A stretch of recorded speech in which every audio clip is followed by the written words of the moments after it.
je pense qu'on a un vrai problème politique, nous, députés européens. Pourquoi je vous dis ça? Le New York Times a fait une enquête très complète. 2, la Commission européenne donne de l'argent à l'Érythrée sans contrepartie, sans condition.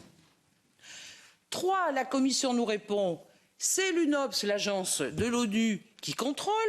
On a la réponse écrite de l'UNOPS qui dit on ne contrôle rien.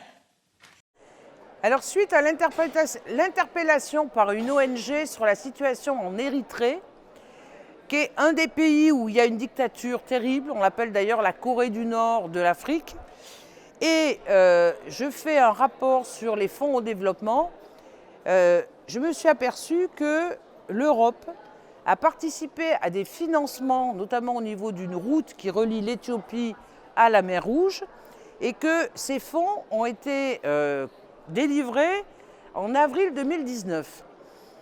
20 millions d'euros.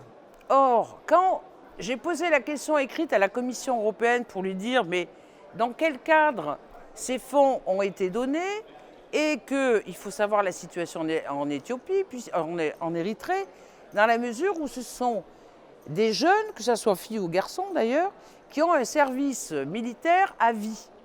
Et que si on donne de l'argent à l'Érythrée, ça veut dire qu'on favorise ce travail forcé.